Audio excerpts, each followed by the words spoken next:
বাংলাদেশকে কাঁটাতারের বেড়া দিয়া ঘিরে রাখতে, যেন কেউ আর চলাচল করতে না, কেউ আর ইন্ডিয়াতে ঢুকতে না।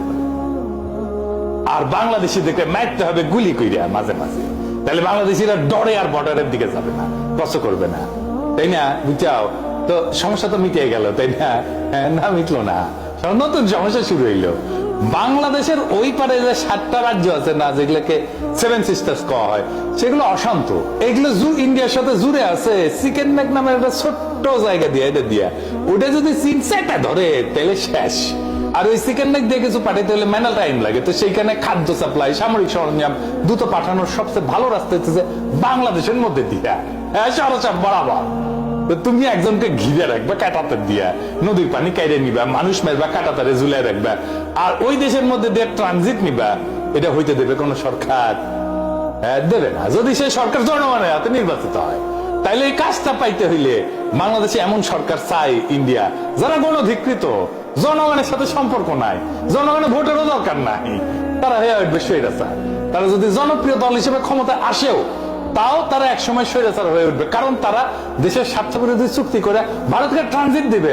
বাংলাদেশের মানুষের স্বার্থ বিরোধী, বাংলাদেশের মানুষ এটা বুঝতে পারবে, তখনই সে স্বৈরাচার হয়ে যাবে। মুজিব, এরশাদ আর হাসিনা, তিনজনই তাহলে স্বৈরাচার হয়ে উঠছিল, তাই না?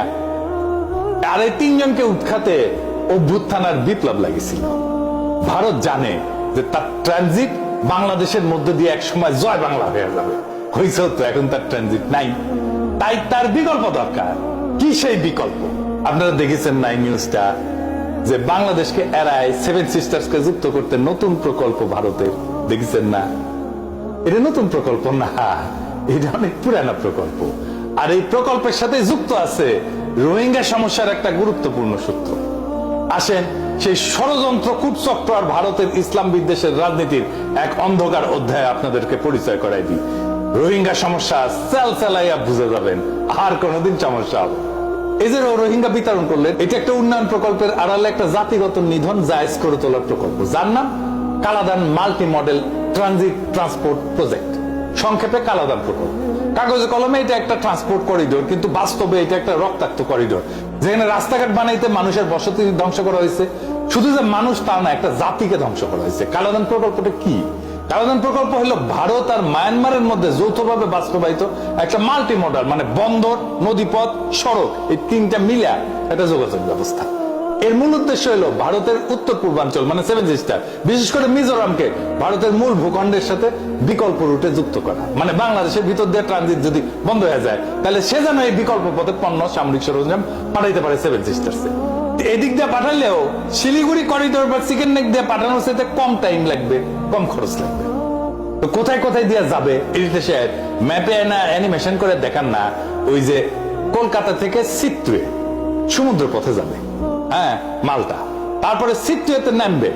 এইটা নামার পরে সিট্টুয়া থেকে কালেটোয়া, কালাদান নদী পথে যাবে। কালেটোয়া থেকে জরিনপুই, মিজোরাম সীমান্ত, এখানে সড়ক পথে যাবে। এইখান থেকে সড়কে ভারতের অভ্যন্তরে প্রবেশ করা। তো ভারতের পুরা প্রকল্পের জন্য $500 মিলিয়ন ব্যয় করছে, যা পুরোপুরি ভারত সরকারের অর্থায়ন করছে। পুরা ইন্ডিয়ার এটা খরচ। এখন প্রশ্ন হইতেছে যে এই প্রকল্পের সাথে রোহিঙ্গা গণহত্যার কি সম্পর্ক? কালাদান প্রকল্পের যে মূল রুট রাখাইন রাজ্যের সিট্টুয়ে, ওই যে এখানে এসে নামবে আর কি, এই সিট্টুয়ে থেকে পালেতোয়া পর্যন্ত রোহিঙ্গা জনগোষ্ঠীর ঐতিহাসিক বসতি এর উপর দিয়ে গেছে। সিট্টুয়ে শহরের আশেপাশের অঞ্চল ছিল রোহিঙ্গাদের ঘনবসতি, যখন রোহিঙ্গা বিতরণ করা হয়েছে তার আগে। 2012 সাল থেকে শুরু করে 2017 সালের যে ভয়াবহ গণহত্যা, রোহিঙ্গাদের হত্যা, ধর্ষণ, গৃহপোড়াও, দেশ ছাড়া করার জন্য বাধ্য করা হয়েছে, এইটা এই অঞ্চলটা। কেন তাদের সরাই দেওয়া হয়েছিল? প্রশ্নটা এখানে। কেন এই জাতিগত নিধন ঠিক এই অঞ্চলে হইল? এর উত্তর মিলবে ভূ রাজনৈতিক মানচিত্রে। রাখাইন রাজ্যে হঠাৎ করে অর্থনৈতিক গুরুত্ব পেতে শুরু করলো এই প্রকল্পের, কালাদান প্রকল্পের। ভারতীয় অর্থায়নে বন্দর, রোড, নদীপথ তৈরি হবে, জমির দাম বেড়ে গেল। এমন অঞ্চলে মায়ানমার আর ভারত সরকার তার সম্ভাব্য হুমকি রোহিঙ্গা মুসলমানদের রাখতে চাইল না।